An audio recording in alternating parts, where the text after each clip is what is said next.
special guest contributor Brian Hamilton to the show. Welcome to the show. We understand, of course, you're always busy, and thank you for taking the time out to contribute to the show. But Brian, we want to go straight into it because we know you know your stuff. Jayson Tatum goes down. The reports come out. It's a torn Achilles. I'm just going to tell you what my thoughts are. The Boston Celtics are done this year. I know that they say next man up, but when it comes to a person of that magnitude, it's just a tough blow. What are your thoughts on Jayson Tatum going down with a torn Achilles, and what effects does it have on the Eastern Conference moving forward? Yeah, Justin, first of all, thanks for having me. Glad to be here. It's just unfortunate, man. Unfortunate injury, especially everything that's happened with Jayson this year.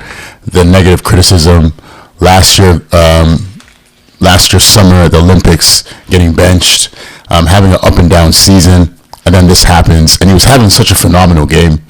So it's just really, really unfortunate. I hope he gets well soon.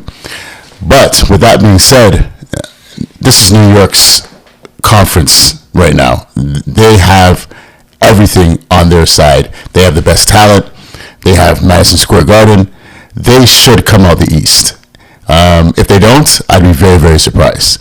I mean, looking at the other two teams that we were watching before this, the Cavaliers and Indiana, I think New York can beat both of those teams very easily. They just got to play better, but I think with Jayson going down, it's going to be put too much stress on Jaylen Brown. And where's Porzingis? Like, where's that guy? You know what I mean? So I think that New York they have all the momentum, man. All the momentum to be able to make this run. Does this mean that you're picking New York to come out the East? That's a big statement at this point. I'm picking New York to come out the East. I think they're going to win the next game, and I think they're going to win the East. I really do. I think they're going to beat. I think Indiana's going to beat Cleveland. Either they're going to win tonight. I think they're going to win in Indiana. And if Indiana and New York face each other again, which they did last year, New York got hurt last year. I definitely think New York is going to come to Indiana with vengeance. You know what? I appreciate what you're coming with right now. New York has momentum. New York has the talent. New York has all the players. But for some reason, I think Tyrese Halliburton has something to say about that. Right now, he's been labeled the most overrated player in the NBA by his peers. Of course, that's psychologically it's going to play a big factor, on your game. But he's come out guns blazing. The Indiana Pacers right now have a 3-1 lead on the Cleveland Cavaliers. Donovan Mitchell, Garland, Mobley, Allen, they just seem to can't get it together. Or are they fool's gold? We seem to have a lot of we put a lot of emphasis for them to really make a big push in the playoffs. But from my understanding, what a lot of people are saying, that they're only bad for regular season. What that means is they only show up in the regular season. Come playoff time, Donovan Mitchell cannot be a number one. On a championship contending team, he needs to be a number 2 or number 3 option. Moving forward, do you think that Cleveland has any chance, or do they need to make some moves after this season? Because for potentially, you said they're going home tonight.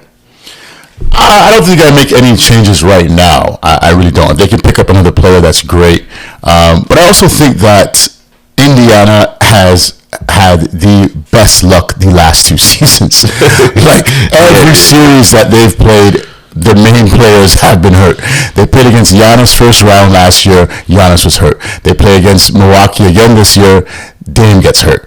This series against against Cleveland, both Garland, Hunter, and Mobley are hurt.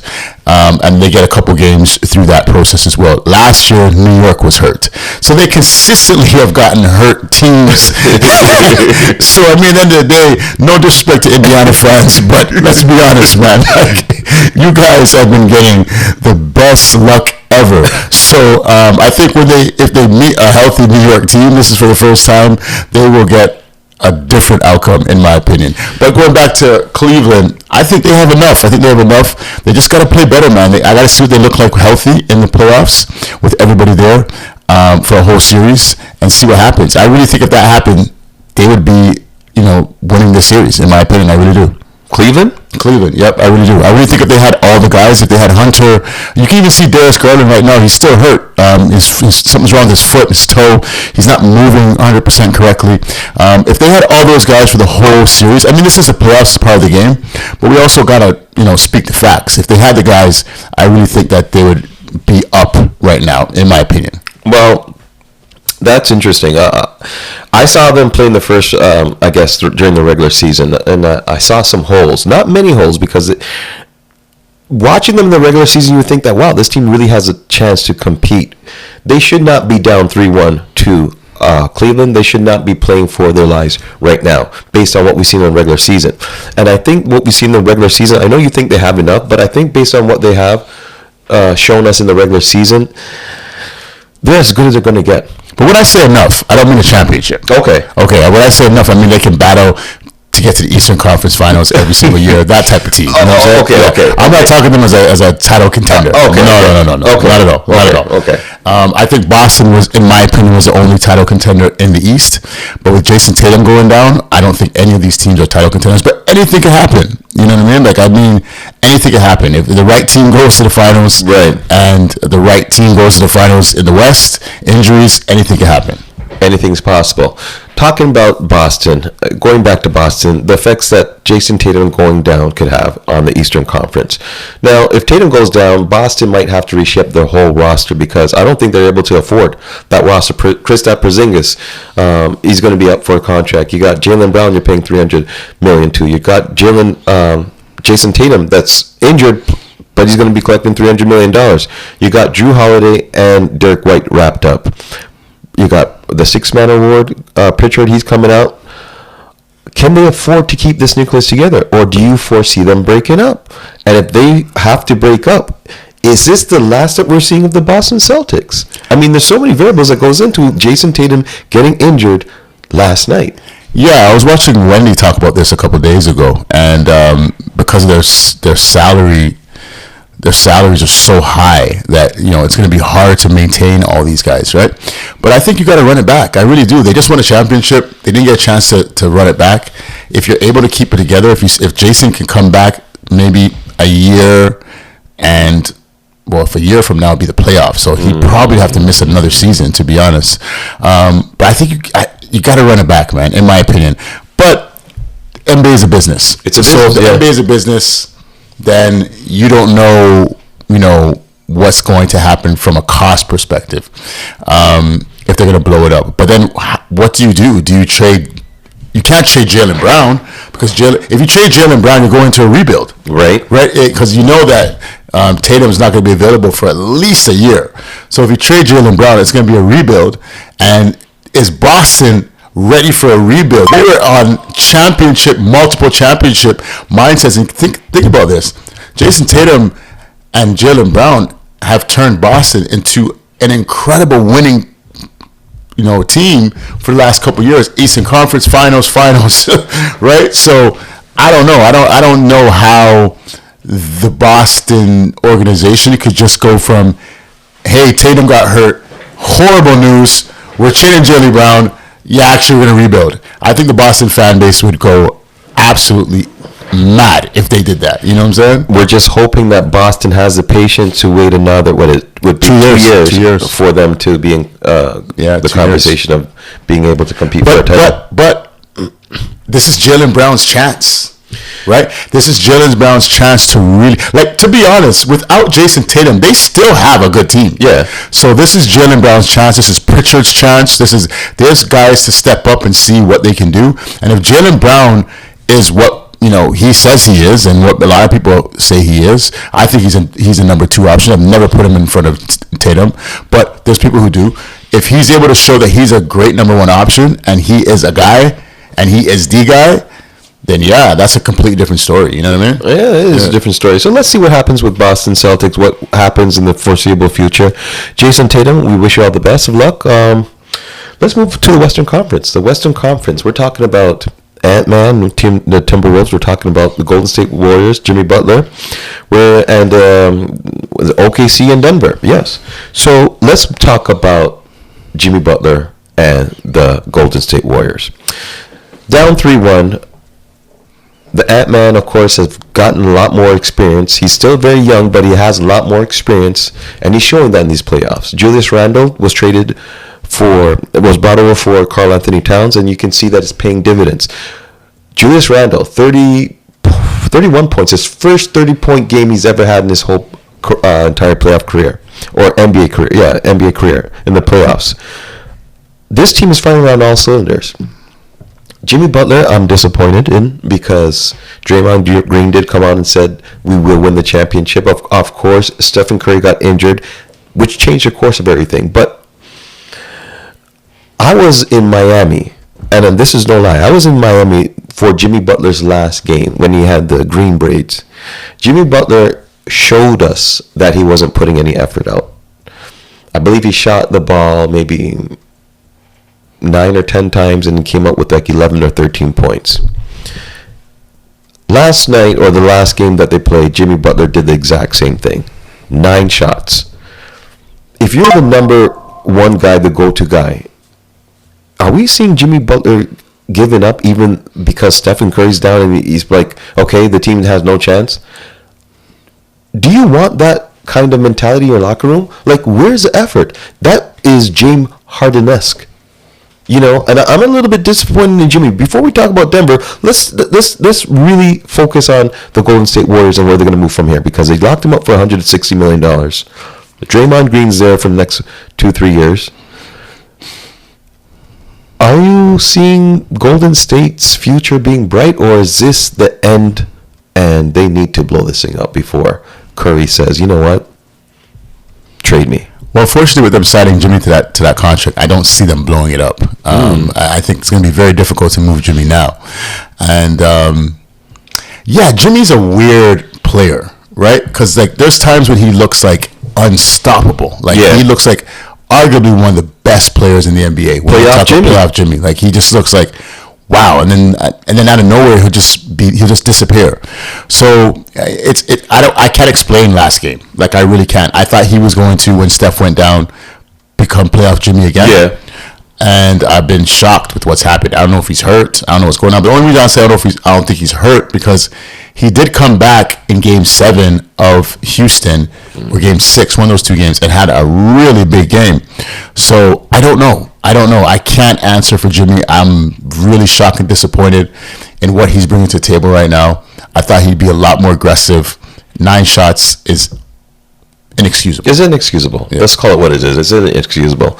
Jimmy Butler, you need to pick it up, because everyone's counting on you. And I think right now, Pat Riley's kind of licking his chops and saying, yeah, I told y'all. You know? Yeah, maybe. You know? Yeah, maybe. In a way, people are saying Pat Riley didn't know what he's talking about, but firsthand we're seeing Jimmy Butler putting up 9 points or 9 shots in a must-win game. It just doesn't sound right. I don't know. For someone who's just gotten a new contract, someone who's known to be playoff Jimmy, someone who's known to put the team on their back and, you know, let me lead the team. I just don't understand that kind of performance. It is too much of what James Harden would bring to the table. I don't know. Jimmy Butler, I always thought he was a phenomenal player. I asked a question to you and to some other people. If Jimmy Butler were to retire today, who retires his jersey? He might be, Hall of Fame? Yeah, he'll make the Hall of Fame, okay. I think Miami has to retire it. He brought him to the finals twice. I think Miami has to retire it. Because Chicago? No. Maybe. He left on a sour note. Yeah, but maybe after a couple years, maybe 10 years, maybe. But I think Miami, I don't know, because I don't know. But Miami, Riley's going to retire. Miami should retire Jimmy Butler's jersey. He should. They should. 2 times bring him to the finals to teams that should not have been there. Right? I think they were both 8 seeds. Or like 7 or 8 seeds. Yeah, just I think it was a playing team too, right? Yeah. You got to retire Jimmy Butler. We'll see. Jimmy Butler, and then the last 2 teams that we needed to talk about was Denver Nuggets and OKC. Shea's playing like a beast. OKC early on showed a little bit of an experience, but I think as the series goes on, they're sort of gaining their confidence and they're rallying as a team, and they're producing. Obviously, it's 2-2. for some reason, I think this is Denver's year to win it all. I don't know why. Me too, man. Yo, man. Joker is. It's not, let me say this. Joker is playing phenomenal. Right. But Joker always plays phenomenal. Jokic always plays phenomenal. The person that is impressing me the most. Don't say it because I know you're gonna say it. Is Aaron Gordon. Aaron Gordon is playing out of his mind. Lights out. He is playing he's playing out of his mind. I can't even believe the way he's playing, the shots that he's hitting, the confidence that he has. Big shots. Like, I don't think OKC's gonna beat them. I think they're gonna go back to the next game. I think Denver wins. I think when Denver wins the next 2 games, in my opinion. I don't think this goes to 7. If it does go to 7, I do believe that Denver's going to win because there's too much confidence there. I do not see Anthony Edwards beating that team. I do not see it. I think that Denver is big enough. They have nobody to stop Joker. No, he's going to destroy Rudy Gobert. And then anybody from the East against that team. Oh man, could you imagine Karl Anthony Towns? Ooh.